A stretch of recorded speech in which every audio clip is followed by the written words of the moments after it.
हामीले कक्षा 12 को एकाउन्ट्सको मोडल क्वेशन नि कन्टिन्यू गरिरहेका छौं र आजको क्लासमा हामी ग्रुप सी लाई कभर गर्छौं। ग्रुप सी भनेको हाम्रो लङ एन्सर क्वेशन हो र यो ग्रुपबाट 3 वटा क्वेशन सोधेको हुन्छ र हरेक क्वेशनले 8 नम्बर क्यारी गर्छ। दैट मिन्स 24 नम्बरको यो ग्रुपबाट क्वेशन सोधेको हुन्छ।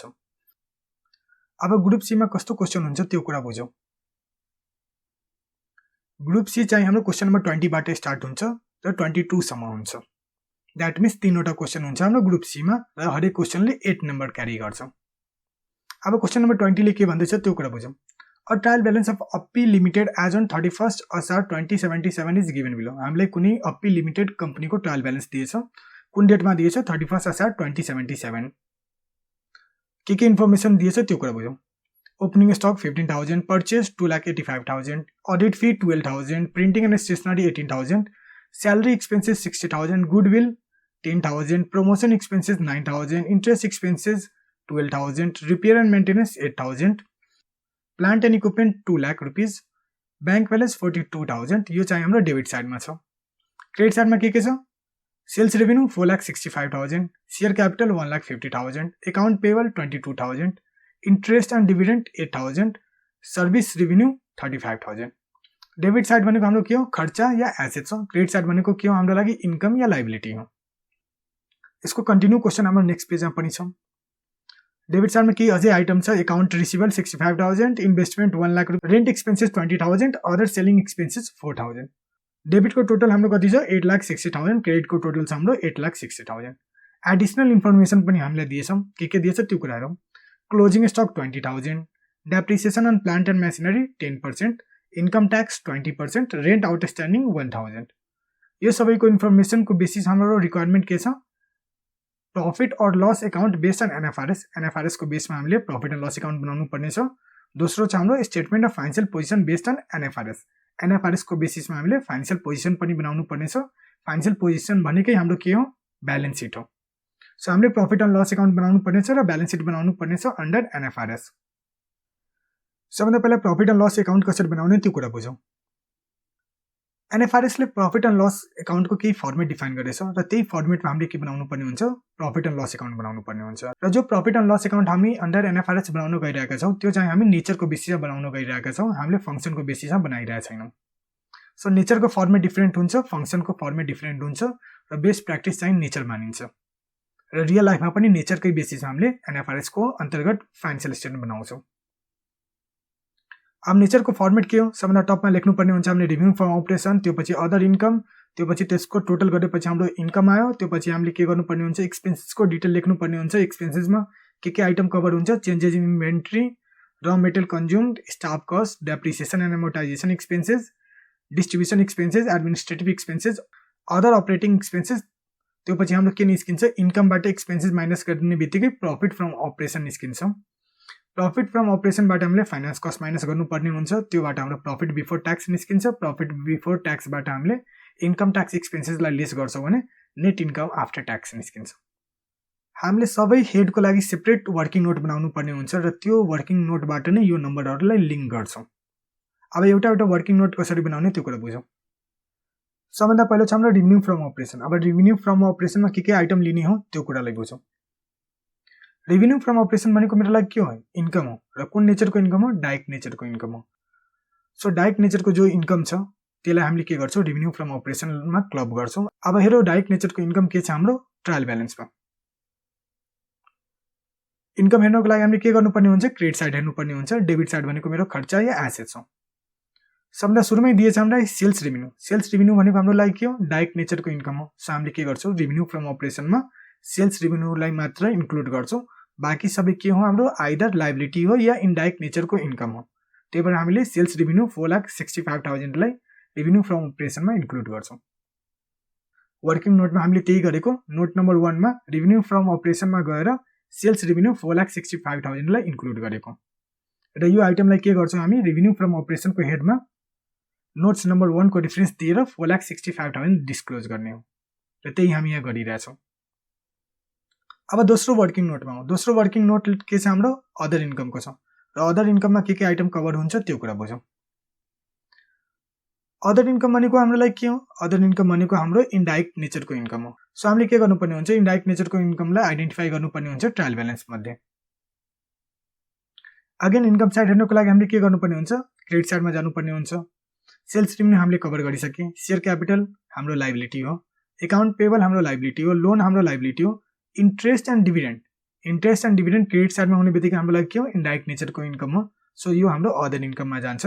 दोस्रो के छ हाम्रो सर्भिस रेभेन्यू भनेको मेरो के हो, इन्डाइरेक्ट नेचरको इन्कम हो। इन्डाइरेक्ट नेचरको इन्कम हुने बित्तिकै हामी के गर्छौँ, यसलाई पनि अदर इन्कममा क्लब गर्छौँ।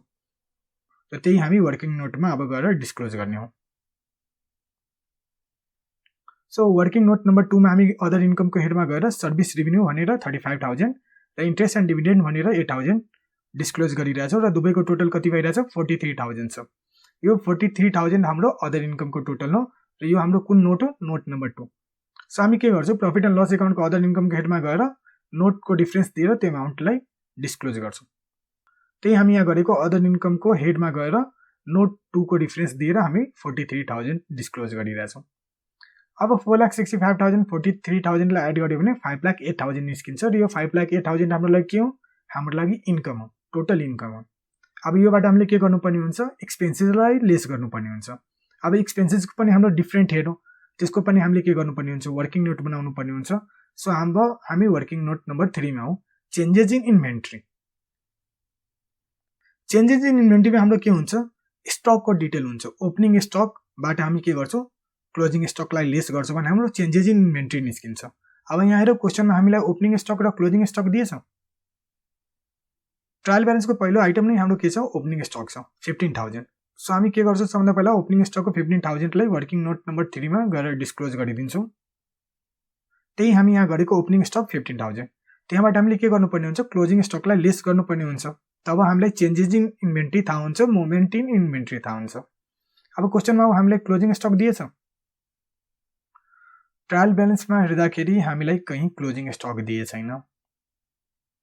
नेक्स्ट पेजमा हो, अब नेक्स्ट पेजमा पनि हामीलाई क्लोजिङ स्टक ट्रायल ब्यालेन्समा दिएछन्। एडिसनल इन्फर्मेसनमा हामीलाई दिएछ क्लोजिङ स्टक 20,000। क्लोजिङ स्टक 20,000 भनेको हाम्रो 20,000 बराबरको सामान स्टकमा छ, द्याट मिन्स हामीले त्यसलाई बेचे छैनौँ। सो हामीले के गर्छौँ, ओपनिङ स्टकबाट क्लोजिङ स्टकलाई लेस गरिदिन्छौँ। सो वर्किङ नोट नम्बर 3 मा हामी क्लोजिङ स्टक 20,000 लेस गर्दैछौँ। सो 15,000 बाट 20,000 लेस गरियो भने 5,000 हाम्रो के हुन्छ, नेगेटिभमा हुन्छ। नेगेटिभमा हुनु भनेको के हो, हाम्रो लागि इन्कम हो। जब पनि एक्सपेन्सेस नेगेटिभमा हुन्छ त्यो भनेको मेरो लागि के हो, इन्कम हो। इन्कम हुने बित्तिकै एज सच हामीले नेगेटिभमै डिस्क्लोज गर्नुपर्ने हुन्छ। सो प्रफिट एन्ड लस एकाउन्टमा गएर हामी चेन्जेस इन इन्भेन्ट्रीमा नोट 3 को डिफरेन्स दिएर 5,000 नेगेटिभमा डिस्क्लोज गर्ने हो। त्यही हामी यहाँ गरिरहेछौँ, चेन्जेस इन इन्भेन्ट्री भनेर नोट नम्बर 3 को डिफरेन्स दिएर 5,000 नेगेटिभ सो गरेको। अब फोर्थ नम्बरमा हाम्रो के छ, र मेटेरियल कन्ज्युम। अब र मेटेरियल कन्ज्युममा के आइटम हुन्छ, र मेटेरियल कन्ज्युममा हाम्रो के हुन्छ, opening stock of raw material हुन्छ, त्यसमा पर्चेजलाई एड गरिदिन्छौँ, less closing stock of raw material. अब क्वेसनमा हेरौँ, हामीलाई opening stock of raw material दिएछ, ट्रायल ब्यालेन्समा हामीलाई भनिन्छ opening stock. So opening stock भन्ने बित्तिकै त्यो हमेसा हामी एज्युम गर्छौँ त्यो भनेको हाम्रो फिनिस गुड्स हो, त्यो र मेटेरियल होइन। सो यो ट्रायल ब्यालेन्समा हामीले opening stock of raw material दिए छैन। नेक्स्ट पेजमा हो, नेक्स्ट पेजमा पनि हामीलाई closing stock of raw material दिए छैन, द्याट मिन्स हामीसँग र मेटेरियलको इन्फर्मेसन केही दिए छैन। बट हामीलाई ट्रायल ब्यालेन्समा पर्चेजको इन्फर्मेसन दिएछ र पर्चेज कति छ, 2,85,000 हाम्रो रो नम्बर 2 मा पर्चेज दिएछ। सो 2,85,000 नै मेरो के हुन्छ, र मेटेरियल कन्ज्युम्ड हुन्छ। यही हामी के गर्छौँ, र मेटेरियल कन्ज्युममा डिस्क्लोज गरिदिन्छौँ। नोट नम्बर 4 मा हामी पर्चेज भनेर 2,85,000 डिस्क्लोज गरिदिए र यो नै मेरो के हुन्छ, र मेटेरियल कन्ज्युम्ड हुन्छ। अब प्रफिट एन्ड लस एकाउन्टमा गएर र मेटेरियल कन्ज्युममा 2,85,000 डिस्क्लोज गरिदिने हो। त्यही हामी यहाँ गरिरहेछौँ, र मेटेरियल कन्ज्युम नोट नम्बर 4 2,85,000। त्यो पछि हाम्रो नेक्स्ट सेट छ स्टाफ कस्ट। अब स्टाफ कस्टको पनि वर्किङ गर्नुपर्ने हुन्छ। स्टाफ कस्ट भनेको हामीले जो स्यालेरी पे गर्दैछौँ स्टाफलाई, त्यसलाई भन्छौँ स्टाफ कस्ट। अब स्टाफ कस्टमा कस्तो आइटम कभर हुन्छ, स्टाफ कस्टमा हाम्रो स्यालेरी टाइपको आइटम कभर हुन्छ। अब ट्रायल ब्यालेन्समा हेरौँ कुन कुन आइटम छ जो हाम्रो स्टाफ कस्टमा कभर हुन सक्छ। र स्टाफ कस्ट भनेको के हो, हाम्रो लागि खर्च हुने बित्तिकै खर्च हेर्नको लागि हामीले डेबिट साइड मात्र हेर्ने हो। ओपनिङ स्टक हामीले अलरेडी युज गरिसके, पर्चेज युज गरिसके। अडिट फी भनेको मेरो स्टाफसँग रिलेटेड एक्सपेन्सेस होइन, प्रिन्टिङ एन्ड स्टेसनरी पनि होइन। स्यालेरी एक्सपेन्सेस 60,000 हाम्रो लागि के हो, स्टाफ कस्ट हो। किन स्टाफ कस्ट हो, किनभने हामी यो स्यालेरी स्टाफलाई पे गर्दैछौँ। सो हामी के गर्छौँ, स्टाफ कस्टमा गएर स्यालेरी एक्सपेन्सेस 60,000 लाई डिस्क्लोज गरिदिन्छौँ। त्यही हामी यहाँ गरिरहेछौँ, स्यालेरी एक्सपेन्सेस 60,000 स्टाफ कस्टको हेडमा। अरू कुनै आइटम छ, जो स्टाफ कस्टमा जान्छ। गुडविल मेरो एसेट्स हो, प्रमोसन एक्सपेन्सेस मेरो एडभर्टिजमेन्ट हो, इन्ट्रेस्ट एक्सपेन्सेस भनेको मेरो फाइनान्स कस्ट हो, रिपेयर एन्ड मेन्टेनेन्स भनेको मेरो स्टाफसँग रिलेट गर्दैन, प्लान्ट एन्ड इक्विपमेन्ट भनेको मेरो एसेट्स हो, ब्याङ्क ब्यालेन्स भनेको मेरो सम्पत्ति हो, एकाउन्ट रिसिभेबल भनेको मेरो एसेट्स हो, इन्भेस्टमेन्ट एसेट्स हो, रेन्ट भनेको हामीले रेन्टको लागि खर्च गर्दैछौँ, अदर सेलिङ एक्सपेन्सेस भनेको हामीले सेल्स प्रमोसन गर्नको लागि या सेल्स गर्नको लागि त्यो खर्च गर्दैछौँ। सो एउटा मात्र मेरो आइटम छ जो स्टाफ कस्टमा कभर हुन्छ, त्यो छ स्यालेरी एक्सपेन्सेस। अब जो हामीले स्टाफ कस्ट निकालेको त्यसलाई के गर्छौँ, प्रफिट एन्ड लस एकाउन्टमा गएर स्टाफ कस्टमा डिस्क्लोज गरिदिन्छौँ। त्यही हामी यहाँ गरेको स्टाफ कस्ट भनेर नोट नम्बर 5 मा 60,000 डिस्क्लोज गरेको। त्यो पछि छ हाम्रो next item depreciation and amortisation expenses. अब यसको पनि वर्किङ गर्नुपर्ने हुन्छ। अब क्वेशनमा डेप्रिसिएसन हामीलाई दिएछ, ट्रायल ब्यालेन्समा हामीलाई डेप्रिसिएसन दिए छैन। एडिसनल इन्फर्मेसनमा एडिसनल इन्फर्मेसनको पोइन्ट नम्बर बी ले भन्दैछ depreciate on plant and machinery 10%। यसले भन्दैछ प्लान्ट एन्ड मेसिनरीमा 10% डेप्रिसिएट गर। प्लान्ट एन्ड मेसिनरी हाम्रो कति छ, 2 लाख को छ। सो 2 लाख को 10% निकाल्यो भने 20,000 हुन्छ। सो 20,000 हामीले के गर्नुपर्ने हुन्छ, डेप्रिसिएसन एन्ड एमोर्टाइजेसन एक्सपेन्सेसमा गएर डिस्क्लोज गर्नुपर्ने हुन्छ। त्यसको अलावा हामीलाई डेप्रिसिएसनको बारेमा केही इन्फर्मेसन भनेको छैन, एमोर्टाइजेसनको पनि केही इन्फर्मेसन भनेको छैन। सो डेप्रिसिएसन एन्ड एमोर्टाइजेसनमा एउटा मात्र आइटम जान्छ, त्यो भनेको हाम्रो के हो, depreciation on plant and machinery हो। त्यही हामी यहाँ गरिरहेछौँ note number 6 depreciation and amortisation एक्सपेन्सेसको हेडमा depreciation on plant and machinery 20,000 disclose गरेको र यही कुरा हामी प्रफिट एन्ड लस एकाउन्टमा गएर डिस्क्लोज गर्छौँ। डेप्रिसिएसन एन्ड एमोर्टाइजेसन एक्सपेन्सेसको हेडमा गएर हामी नोटको डिफरेन्स दिन्छौँ र नोट नम्बर कति छ, 6 छ र कति अमाउन्ट छ, 20,000 हो। नेक्स्ट सेट छ हाम्रो डिस्ट्रिब्युसन एक्सपेन्सेस। अब डिस्ट्रिब्युसन एक्सपेन्सेसमा के खर्च हुन्छ त्यो कुरा बुझौँ। डिस्ट्रिब्युसन एक्सपेन्सेस भनेको हामीले सेल्स गर्नको लागि जति खर्च हुन्छ त्यसलाई हामी भन्छौँ डिस्ट्रिब्युसन एक्सपेन्सेस। अब ट्रायल ब्यालेन्समा हेरौँ कुन कुन हाम्रो डिस्ट्रिब्युसन एक्सपेन्सेसमा जान्छ। एक्सपेन्सेस हो, सो अगेन हामीले के गर्नुपर्ने हुन्छ, डेबिट साइड हेर्नुपर्ने हुन्छ। ओपनिङ स्टक हामीले युज गरिसक्यो, पर्चेज युज गरिसक्यो, अडिट फी भनेको हाम्रो अफिससँग रिलेटेड खर्च, प्रिन्टिङ एन्ड स्टेसनरी भनेको अफिससँग रिलेटेड खर्च, स्यालेरी एक्सपेन्सेस हामीले स्टाफ कस्टमा कभर गरिसक्यो, गुडविल भनेको एसेट्स हो, प्रमोसन एक्सपेन्सेस भनेको मेरो लागि के हो, डिस्ट्रिब्युसन एक्सपेन्सेस हो, इन्ट्रेस्ट एक्सपेन्सेस भनेको मेरो फाइनान्स कस्ट हो, रिपेयर एन्ड मेन्टेनेन्स भनेको मेरो एडमिनिस्ट्रेटिभ कस्ट हो, प्लान्ट एन्ड इक्विपमेन्ट भनेको मेरो लागि के हो, एसेट्स हो, ब्याङ्क ब्यालेन्स भनेको एसेट्स हो, एकाउन्ट रिसिभेबल भनेको एसेट्स हो, इन्भेस्टमेन्ट भनेको हाम्रो एसेट्स, रेन्ट एक्सपेन्सेस भनेको मेरो एडमिनिस्ट्रेटिभ कस्ट हो, अदर सेलिङ एक्सपेन्सेस यो भनेको मेरो के हो, डिस्ट्रिब्युसन एक्सपेन्सेस हो। सो हाम्रो दुईवटा आइटम जान्छ डिस्ट्रिब्युसन एक्सपेन्सेसमा। पहिलो छ हाम्रो अदर सेलिङ एक्सपेन्सेस 4,000 र दोस्रो प्रमोसन एक्सपेन्सेस 9,000। त्यही हामी गरिरहेछौँ डिस्ट्रिब्युसन एक्सपेन्सेसको हेडमा गएर प्रमोसन एक्सपेन्सेस 9,000 र अदर सेलिङ एक्सपेन्सेस 4,000 दुवैलाई डिस्क्लोज गरिरहेछौँ। दुवैको टोटल कति आएर छ, 13,000। यसलाई हामी के गर्छौँ, प्रफिट एन्ड लस एकाउन्टमा गएर डिस्क्लोज गरिदिन्छौँ। त्यही हामी यहाँ गरिरहेछौँ डिस्ट्रिब्युसन एक्सपेन्सेसको हेडमा नोटको डिफरेन्स दिए, नोट नम्बर हाम्रो 7 छ र 30,000 डिस्क्लोज गरिदिए। त्यो पछि नेक्स्ट सेट छ हाम्रो एडमिनिस्ट्रेटिभ एक्सपेन्सेस। एडमिनिस्ट्रेटिभ एक्सपेन्सेस भनेको अफिसमा जतिसुकै खर्च हुन्छ त्यसलाई एडमिनिस्ट्रेटिभ एक्सपेन्सेस भन्छौँ। अब ट्रायल ब्यालेन्सबाट आइडेन्टिफाई गरौँ कि यसमा के आइटम कभर हुन्छ। ओपनिङ स्टक भयो, पर्चेज भयो, अडिट फी भनेको हाम्रो के हो, एडमिनिस्ट्रेटिभ एक्सपेन्सेस हो। सो हामी के गर्छौँ, अडिट फी 12,000 एडमिनिस्ट्रेटिभ एक्सपेन्सेसमा डिस्क्लोज गर्छौँ। प्रिन्टिङ एन्ड स्टेसनरी यो पनि मेरो के हो, एडमिनिस्ट्रेटिभ एक्सपेन्सेस हो। यसलाई पनि हामी के गर्छौँ, एडमिनिस्ट्रेटिभ एक्सपेन्सेसको हेडमा डिस्क्लोज गर्छौँ। त्यो पछि salary, goodwill, promotion, interest expenses यो सबै हाम्रो एडमिनिस्ट्रेटिभ एक्सपेन्सेस होइन। रिपेयर एन्ड मेन्टेनेन्स यो भनेको हाम्रो के हो, एडमिनिस्ट्रेटिभ एक्सपेन्सेस हो। त्यो पछि plant and equipment, bank balance, account receivable, investment यो सबै पनि मेरो के हो, एडमिनिस्ट्रेटिभ एक्सपेन्सेस होइन। रेन्ट एक्सपेन्सेस भनेको मेरो के हो, एडमिनिस्ट्रेटिभ एक्सपेन्सेस हो। सो यो तिनटै आइटमलाई हामी के गर्छौँ, एडमिनिस्ट्रेटिभ एक्सपेन्सेसमा कभर गर्छौँ। Rent expenses 20,000, repair and maintenance 8,000, printing and stationery 18,000 र अडिट फी 12,000। यो चारवटा आइटमलाई हामी के गर्छौँ, एडमिनिस्ट्रेटिभ एक्सपेन्सेसमा कभर गर्छौँ। त्यही हामी गरेको audit fee 12,000, printing and stationery 18,000, repair and maintenance 8,000, rent expenses 20,000। अब हामीले केही एडिसनल इन्फर्मेसन पनि दिएछौँ। एडिसनल इन्फर्मेसनको पोइन्ट ए हामीले कभर गरिसक्यो, closing stock. Point B depreciation र प्लान्ट एन्ड इक्विपमेन्ट पनि कभर गरिसक्यो। इन्कम ट्याक्स अहिले पेन्डिङ छ। रेन्ट आउटस्ट्यान्डिङ भनेको मैले खर्च त गरिसकेँ तर तिर्न बाँकी छ। सो हामी के गर्छौँ, एडमिनिस्ट्रेटिभ एक्सपेन्सेसमा जो रेन्ट एक्सपेन्सेस छ त्योसँग एड गर्नुपर्ने हुन्छ। हामीले अलरेडी पढिसकेका थियौँ एडजस्टमेन्ट इन्ट्रीमा कि हरेक एडजस्टमेन्टको दुईवटा इम्प्याक्ट हुन्छ। एउटा हाम्रो प्रफिट एन्ड लस एकाउन्टमा जान्छ र दोस्रो हाम्रो ब्यालेन्स सिटमा जान्छ। सो हामी के गर्छौँ, प्रफिट एन्ड लस एकाउन्टमा सबभन्दा पहिलो इम्प्याक्ट लिएर जान्छौँ। त्यही हामी गरेको एडमिनिस्ट्रेटिभ एक्सपेन्सेसमा गएर रेन्ट एक्सपेन्सेस 20,000 मा एड आउटस्ट्यान्डिङ रेन्ट भनेर 1,000 एड गरेको। हामीले जति एडजस्टमेन्ट इन्ट्री छ त्यसलाई रेडले हाइलाइट गरेछौँ। किन रेडले गरेछौँ? सो द्याट त्यसलाई आइडेन्टिफाई गर्न सजिलो होस् र एडजस्टमेन्ट इन्ट्रीको इम्प्याक्ट बुझ्न पनि सजिलो होस् भनेर। सो एडमिनिस्ट्रेटिभ एक्सपेन्सेसको टोटल गर्यो भने हाम्रो कति आउँछ, 59,000 आउँछ र यसलाई हामी के गर्छौँ, प्रफिट एन्ड लस एकाउन्टमा गएर डिस्क्लोज गरिदिन्छौँ।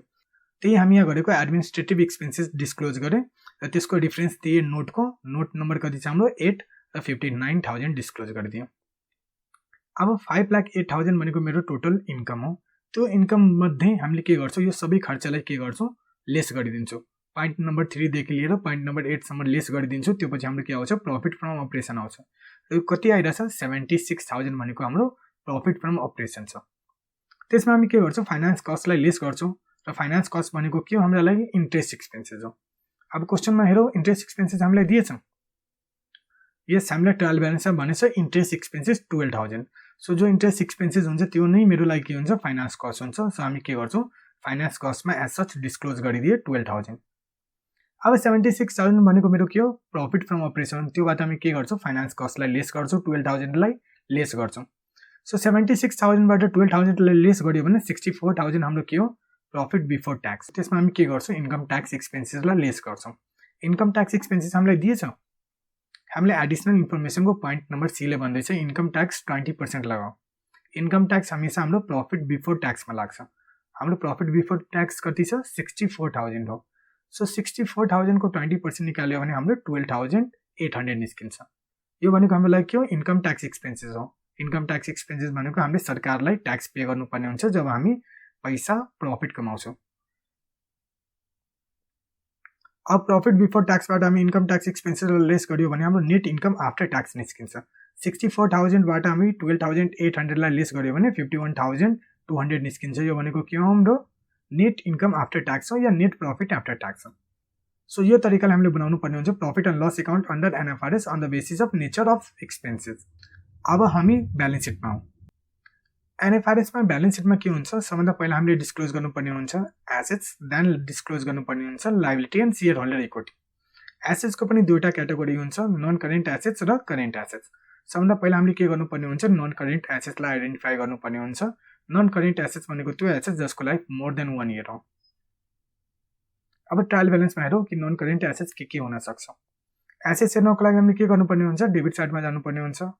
ओपनिङ स्टक भनेको मेरो खर्च, पर्चेज भनेको खर्च, अडिट फी भनेको खर्च, प्रिन्टिङ एन्ड स्टेसनरी मेरो लागि के हो, खर्च, स्यालेरी भनेको मेरो खर्च, गुडविल भनेको मेरो लागि के हो, एसेट्स हो। र कुन एसेट्स हो, इन्टेन्जिबल एसेट्स हो। हामी के गर्छौँ, इन्टेन्जिबल एसेट्समा गएर त्यसलाई डिस्क्लोज गरिदिन्छौँ। त्यही हामी गरिरहेछौँ, इन्टेन्जिबल एसेट्स गुडविल भनेर 10,000 डिस्क्लोज गरिदिएँ। त्यो पछि हाम्रो प्रमोसन एक्सपेन्सेस खर्च हो, इन्ट्रेस्ट एक्सपेन्सेस खर्च हो, रिपेयर एन्ड मेन्टेनेन्स खर्च हो, प्लान्ट एन्ड इक्विपमेन्ट भनेको मेरो लागि के हो, नन करेन्ट एसेट्स हो। नन करेन्ट एसेट्स हुने बित्तिकै हामी के गर्छौँ, नन करेन्ट एसेट्सको हेडमा गएर डिस्क्लोज गरिदिन्छौँ। त्यही हामी गरेको property plant and equipment 2 lakh.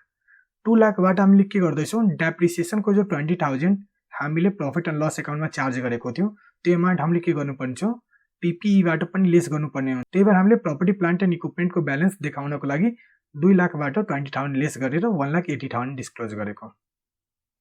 अब नेक्स्ट आइटम हो ब्याङ्क ब्यालेन्स भनेको मेरो करेन्ट एसेट्स हो। एकाउन्ट रिसिभेबल भनेको मेरो करेन्ट एसेट्स हो। इन्भेस्टमेन्ट भनेको मेरो लागि के हो, नन करेन्ट एसेट्स हो। सो हामी के गर्छौँ, इन्भेस्टमेन्टको 1 लाख रुपिस ब्यालेन्स सिटमा गएर नन करेन्ट एसेट्समा डिस्क्लोज गर्छौँ। त्यही हामी यहाँ गरेको इन्भेस्टमेन्ट 1 लाख रुपिस। त्यो पछि हाम्रो रेन्ट एक्सपेन्सेस र अदर सेलिङ एक्सपेन्सेस, यो दुवै भनेको मेरो एक्सपेन्सेस हो। सो हामी प्रफिट एन्ड लस एकाउन्टमा अलरेडी त्यसलाई बुक गरिसकेछौँ। सो हाम्रो नन करेन्ट एसेट्स भनेको 3वटा मात्र हो जो हामीले अलरेडी डिस्क्लोज गरिसकेछौँ, पिपिई, इन्भेस्टमेन्ट र गुडविल। यो सबैको टोटल गर्यो भने 2,90,000 हाम्रो के हो, नन करेन्ट एसेट्स हो। अब करेन्ट एसेट्समा, करेन्ट एसेट्स भनेको त्यो एसेट्स जसको लाइफ लेस देन 1 इयर हो। अब आइडेन्टिफाई गरौँ ट्रायल ब्यालेन्सबाट कुन हाम्रो करेन्ट एसेट्स हो। एसेट्स हेर्नको लागि अगेन हामीले डेबिट साइड हेर्नुपर्ने हुन्छ र डेबिट साइडको सबभन्दा लास्ट कलम छ हाम्रो ब्याङ्क ब्यालेन्स। ब्याङ्क ब्यालेन्स भनेको मेरो लागि के हो, करेन्ट एसेट्स हो। र यो हामीले के गर्छौँ करेन्ट एसेट्समा गएर ब्याङ्क ब्यालेन्स 42,000 डिस्क्लोज गर्नुपर्ने हुन्छ। नेक्स्ट आइटम हो एकाउन्ट रिसिभल भनेको पनि मेरो लागि के हो करेन्ट एसेट्स हो। करेन्ट एसेट्स हुने बित्तिकै हामीले के गर्छौँ यसलाई पनि करेन्ट एसेट्समा डिस्क्लोज गर्छौँ। यो दुवै आइटमलाई के गर्छौँ हामी करेन्ट एसेट्समा गएर डिस्क्लोज गरिदिन्छौँ। त्यही हामी गरेको क्यास एन्ड ब्याङ्क भनेर 42,000 र एकाउन्ट रिसिभल भनेर 65,000। त्यो पछि अब आऊ एडजस्टमेन्ट इन्ट्रीमा। एडिसनल इन्फर्मेसनको पोइन्ट नम्बर एले भन्दैछ हाम्रो क्लोजिङ स्टक भनेको 20,000 हो। क्लोजिङ स्टक भनेको पनि मेरो लागि के हो करेन्ट एसेट्स। करेन्ट एसेट्स हुने बित्तिकै हामीले के गर्छौँ त्यसलाई पनि एसेट साइडमा डिस्क्लोज गर्छौँ, करेन्ट एसेट्समा डिस्क्लोज गर्छौँ। दोस्रो छ हाम्रो depreciation on plant and machinery. त्यसको इम्प्याक्ट अलरेडी हामीले ब्यालेन्स सिटमा पनि लिइसके, प्रॉफिट एन्ड लस एकाउन्टमा पनि लिइसके। Income tax at the rate 20%, यो भनेको के हो मेरो लागि लाइबिलिटी हो। लाइबिलिटी हुने बित्तिकै हामी लाइबिलिटीमा डिस्क्लोज गर्ने हो। रेन्ट आउटस्ट्यान्डिङ भनेको पनि मेरो लागि लाइबिलिटी हो, त्यसलाई पनि लाइबिलिटीमा डिस्क्लोज गर्ने हो। सो एडिसनल इन्फर्मेसन मध्ये एउटा मात्र आइटम छ क्लोजिङ स्टक जो हाम्रो करेन्ट एसेट्स हो। सो हामी के गर्छौँ त्यसलाई पनि करेन्ट एसेट्समा डिस्क्लोज गरिदिन्छौँ। त्यही हामी गरेको इन्भेन्ट्रिज भनेर क्लोजिङ स्टक डिस्क्लोज गरेको। हामीले इन्भेन्ट्री किन लेखेको किनभने एनएफआरएसले क्लोजिङ स्टकको नाम इन्भेन्ट्री दिएछ। सो एनएफआरएसले जो फर्मेट भनेछ त्यही फर्मेट हामीले फलो गर्नुपर्ने हुन्छ। हामीले आफ्नो इच्छाले आफ्नो एकर्डिङली टर्मोलोजीलाई चेन्ज गर्न मिल्दैन। त्यही भएर हामीले इन्भेन्ट्री भनेर 20,000 डिस्क्लोज गरेको। हामीले जति एडजस्टमेन्ट इन्ट्री छ त्यसलाई रेड कलरले हाइलाइट गरेको सो द्याट हामीलाई एडजस्टमेन्ट इन्ट्री बुझ्न सजिलो होस्, त्यसलाई लिङ्क गर्न सजिलो होस्। हरेक एडजस्टमेन्ट इन्ट्रीको दुईवटा इम्प्याक्ट हुन्छ, एउटा प्रॉफिट एन्ड लस र दोस्रो balance sheet. Profit and loss एकाउन्टमा अलरेडी हामीले लगिसकेछौँ, दोस्रो इम्प्याक्ट चाहिँ हामी अहिले ब्यालेन्स सिटमा लग्दैछौँ। अब करेन्ट एसेट्सको टोटल गरियो भने हाम्रो कति आउँछ 1,27,000 आउँछ। यो कसरी आयो 42,000 प्लस 65,000 प्लस 20,000 गऱ्यो भने 1,27,000 आउँछ। अब टोटल एसेट्स निकाल्नको लागि हामीले के गर्नुपर्ने हुन्छ नन करेन्ट एसेट्सको टोटल प्लस करेन्ट एसेट्सको टोटललाई एड गर्यो भने हाम्रो टोटल एसेट्स आउँछ 2,90,000 प्लस 1,27,000 लाई एड गर्यो भने 4,70,000 निस्किन्छ। यो भनेको मेरो लागि के हो टोटल एसेट्स हो। अब लाइबिलिटी साइडमा एनएफआरएसले भनेछ कि लाइबिलिटी साइडमा सबभन्दा पहिला इक्विटीलाई देखाऊ, त्यो पछि के गर लाइबिलिटीलाई देखाऊ। इक्विटी भनेको शेयर क्यापिटल हो र रिटेन अर्निङ हो। रिटेन अर्निङ भनेको रिजर्भ एन्ड सरप्लस हो। अब ट्रायल ब्यालेन्सबाट आइडेन्टिफाई गरौँ कि हाम्रो इक्विटी के छ, लाइबिलिटी के छ, लाइबिलिटीमा पनि करेन्ट लाइबिलिटी के छ र नन करेन्ट लाइबिलिटी के छ। लाइबिलिटी हेर्नको लागि हामीले के गर्नुपर्ने हुन्छ क्रेडिट साइड हेर्नुपर्ने हुन्छ। सेल्स रेभेन्यू हामीले अलरेडी डिस्क्लोज गरिसके। शेयर क्यापिटल 1,50,000 हामीले के गर्नुपर्ने हुन्छ इक्विटीमा गएर शेयर क्यापिटलको हेडमा डिस्क्लोज गर्नुपर्ने हुन्छ। त्यही हामी यहाँ गरेको इक्विटीको हेडमा गएर शेयर क्यापिटल 1,50,000 डिस्क्लोज गरिदियौँ। नेक्स्ट आइटम आऊ, त्यो पछि छ हाम्रो एकाउन्ट पेबल। एकाउन्ट पेबल 22,000 छ। यो भनेको मेरो लागि के हो करेन्ट लाइबिलिटी हो। किन करेन्ट लाइबिलिटी हो यसको सेटलमेन्ट हाम्रो विथिन 12 मन्थमा हुन्छ। सो हामी के गर्छौँ 22,000 लाई डिस्क्लोज गरिदिन्छौँ करेन्ट लाइबिलिटीमा। त्यही हामी गरेको एकाउन्ट पेबल 22,000। त्यो पछि नेक्स्ट आइटम आऊ, त्यो पछि हाम्रो लोन 1,80,000। यो भनेको हाम्रो के हो नन करेन्ट लाइबिलिटी हो। नन करेन्ट लाइबिलिटीमा हामी के गर्छौँ यसलाई डिस्क्लोज गरिदिन्छौँ। त्यही हामी यहाँ गरेको नन करेन्ट लाइबिलिटीको हेडमा गएर लोन 1,80,000 डिस्क्लोज गरिदियौँ। त्यो पछि नेक्स्ट आइटम आऊ,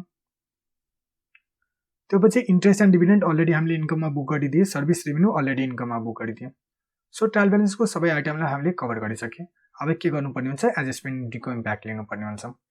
एडिसनल इन्फर्मेसनको पोइन्ट नम्बर ए को क्लोजिङ स्टकको इम्प्याक्ट हामीले लिइसक्यौँ। पोइन्ट नम्बर बी डेप्रिसिएसनको इम्प्याक्ट पनि हामीले एसेट्समा लिइसक्यौँ। पोइन्ट नम्बर सीले भन्दैछ income tax at the rate 20%। हामीले लाइबिलिटी क्रिएट गरेको थियो प्रॉफिट एन्ड लस एकाउन्टमा कति क्रिएट गरेको थियो 12,800। यो भनेको हामीले के हो सरकारलाई दिनुपर्ने छ। दिनुपर्ने छ भने मेरो लागि के हो करेन्ट लाइबिलिटी हो। हामी के गर्छौँ करेन्ट लाइबिलिटीमा गएर इन्कम ट्याक्स लाइबिलिटी भनेर 12,800 डिस्क्लोज गरिदिनु। त्यो पछि नेक्स्ट एडजस्टमेन्ट इन्ट्रीमा एडिसनल इन्फर्मेसनको पोइन्ट नम्बर डीले भन्दैछ रेन्ट आउटस्ट्यान्डिङ 1,000 हामीले तिर्न बाँकी छ। यो पनि मेरो लागि के हो करेन्ट लाइबिलिटी हो। करेन्ट लाइबिलिटी हुने बित्तिकै हामी के गर्छौँ करेन्ट लाइबिलिटीमा डिस्क्लोज गर्नुपर्ने हुन्छ। त्यही हामी गरिरहेछौँ रेन्ट आउटस्ट्यान्डिङ 1,000 डिस्क्लोज गरेको। सो हामीले के गर्यो इक्विटी साइडको शेयर क्यापिटललाई डिस्क्लोज गरिदिए, नन करेन्ट लाइबिलिटीमा लोन डिस्क्लोज गरिदिए, करेन्ट लाइबिलिटीमा एकाउन्ट पेबल रेन्ट आउटस्ट्यान्डिङ र इन्कम ट्याक्स लाइबिलिटीलाई डिस्क्लोज गरिदिए। अब हामीले यो कुरा पनि थाहा छ प्रॉफिट एन्ड लस एकाउन्टको जुन नेट प्रॉफिट हुन्छ त्यसलाई हामीले रिटेन अर्निङमा ट्रान्सफर गर्नुपर्ने हुन्छ र नेट प्रॉफिट हाम्रो कति छ 51,200। सो यसलाई हामी के गर्छौँ यसलाई हामीले रिटेन अर्निङमा ट्रान्सफर गरिदिन्छौँ। त्यही हामी गरेको रिटेन अर्निङ भनेर 51,200 डिस्क्लोज गरेको। अब इक्विटीको टोटल गरौँ शेयर क्यापिटल रिटेन अर्निङको टोटल गर्यो भने 2,01,200 निस्किन्छ। नन करेन्ट लाइबिलिटीको टोटल गरियो भने 1,80,000 निस्किन्छ। करेन्ट लाइबिलिटीको टोटल गरियो भने हाम्रो 35,800 निस्किन्छ। र हामीले इक्विटी र लाइबिलिटीको टोटल गरियो भने 4,70,000 निस्किन्छ। हाम्रो एसेट्सको टोटल कति छ 4,70,000 छ र लाइबिलिटी र इक्विटीको टोटल कति छ 4,17,000 छ। द्याट मिन्स हाम्रो ब्यालेन्स सिट ट्याली छ र हामीले गरेको जो एन्सर छ एकदम करेक्ट। सो इफ हाम्रो ब्यालेन्स सिट ट्याली छ total assets equal to total liability plus share holder equity match छ भने हामीले यो थाहा हुन्छ कि हामीले गरेको प्रॉफिट एन्ड लस अकाउन्ट र स्टेटमेन्ट अफ फाइनान्शियल पोजिसन और ब्यालेन्स सिट एकदम करेक्ट हो। सो यो तरिकाले हामीले एन्सर चेक गर्न सक्छौँ एक्जाममा। सो क्वेसन नम्बर 20 को एन्सर हामीले एक्जाममा यो तरिकाले गर्नुपर्ने हुन्छ। आजको क्लासमा हामीले एनएबी को एकाउन्ट्सको मोडल क्वेसनको ग्रुप सी को क्वेसन नम्बर 20 सल्भ गर्यौं। यदि भिडियो इन्फर्मेटिभ एन्ड युजफुल लाग्यो भने भिडियोलाई लाइक र च्यानललाई सब्स्क्राइब गरिदिनु होला। आउँदो क्लासमा हामी झन् यस्तो राम्रो कन्टेन्टहरू लिएर आउँछौँ।